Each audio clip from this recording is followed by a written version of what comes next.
Hey gang.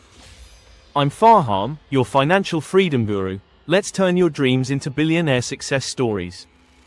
So, what do you think the biggest financial mistake of the 2020s was? Was it the people who bought Dogecoin at its peak? Was it the folks who YOLO'd into meme stocks because Twitter told them to? Or maybe it was those who maxed out credit cards chasing that fake boss life aesthetic? Nah. The biggest mistake of the 2020s wasn't just about bad investments. It wasn't one bad call, it was a mindset. A flawed approach to money that cost millions of people real security, real growth, and real peace of mind. Let's rewind a bit. The 2020s kicked off with a bang. Or should I say, a crash. In early 2020, the pandemic flipped the world upside down. Countries went into lockdown, businesses shuttered, people lost jobs overnight, and economies tanked. Fear spread faster than any virus. And with that fear came panic, and when people panic, they make some seriously dumb financial decisions. But who could blame them? When your entire life is thrown into uncertainty, your brain goes into survival mode. And unfortunately, survival mode isn't good at managing portfolios. People rushed to liquidate their assets. Stocks.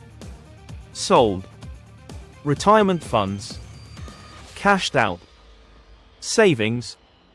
Burned to the ground just to survive. And then, just as quickly, things shifted again. Markets rebounded, stimulus checks hit accounts, and suddenly a new wave of financial decisions started emerging. But this time, the mistake was different. See, people weren't just trying to survive anymore. They were chasing something else, revenge wealth. The market dipped, then surged. Crypto exploded. Meme stocks like GameStop and AMC turned average Joes into overnight millionaires, or at least gave that illusion. And that's when the real mistake happened. People began treating investing like a slot machine. Buy in, get rich, cash out. That was the plan. But spoiler alert, casinos always win. Instead of building a long-term strategy, the masses rushed into high-risk, short-term plays. Crypto coins that had no use, meme stocks with no business plan, NFTs of cartoon monkeys selling for six figures. It felt like the rules of money had changed, but they hadn't. Not really. What changed was how desperate people were to get rich quick. The biggest mistake of the 2020s. Over-relying on short-term gains while ignoring long-term financial stability. People stopped thinking like investors and started acting like gamblers. And when the music stopped, the losses were devastating. Let's talk about the consequences. People lost life savings.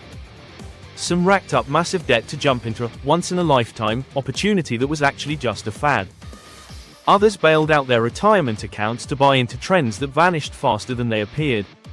Inflation skyrocketed, eating away at savings. Interest rates climbed, and people who borrowed recklessly suddenly found themselves drowning in repayments. The dominoes just kept falling. But it wasn't just about money, it was about mental health too. Financial stress ruins relationships. It kills dreams. It makes people feel like failures.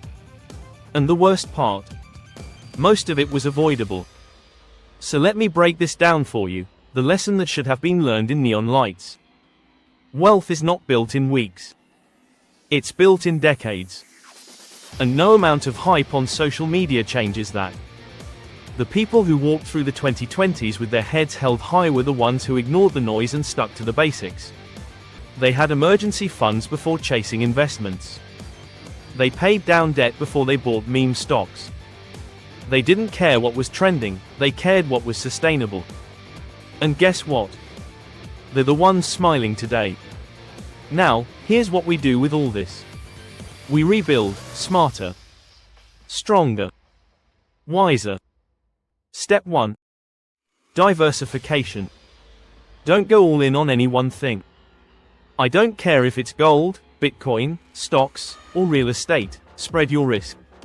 The 2020s taught us that nothing is guaranteed. Your portfolio should be built like a fortress, not a sandcastle.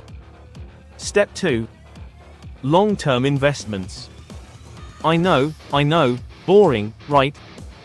but boring works. Index funds, dividend stocks, IRAs, these aren't flashy, but they're steady. They grow. They survive market crashes. They give you compound interest, which is basically free money if you're patient. Step 3. Financial literacy. This is your real superpower. It's not how much you earn, it's what you understand. You don't need a finance degree. You need curiosity. You need to know how money works, how markets behave, how taxes hit, how credit builds or breaks you. When you're financially literate, you stop being prey and start being a predator, in the good sense. Step 4. Reevaluate your goals. Maybe you wanted to buy a Lambo at 25, but now you realize freedom tastes better than speed. Maybe the dream is owning land, starting a business, retiring early. Whatever it is, make sure your money is moving toward it, not away from it.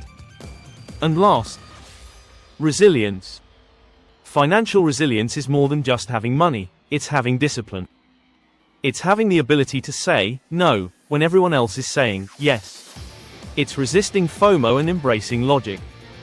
It's understanding that the best investment you'll ever make isn't in a stock or a coin, it's in your habits. Look, I'm not here to shame anyone. If you made mistakes in the 2020s, join the club. I did too. I got swept up in some of the hype. We all did. But the difference is what we do next. Are you going to repeat the mistake? Or are you going to evolve? The future is wide open, gang. The economy might still wobble, but now you know better. Now you've seen the tricks, the traps, and the truth. And with that knowledge, you can build a strategy that actually works. Not for a month. Not for a trend. But for a lifetime. So ask yourself, are you chasing quick riches or building lasting wealth? One fades. The other frees you. And that's what I want for you. Freedom. The kind that lets you sleep at night, live on your terms, and never beg another boss for a raise again. This is why I started Fahaam's Financial Freedom. To share what schools didn't teach, to break down what gurus overcomplicate, and to help you walk the path toward a life where money isn't stress, it's strategy. If this hit you, even a little, if you felt the sting of those 2020s decisions or saw your friends fall for the trap, then hit that like button, subscribe, and share this with someone who needs it. Let's grow together. Smarter. Stronger. And wealthier. Because gang, the 2020s might have shaken us, but they didn't break us.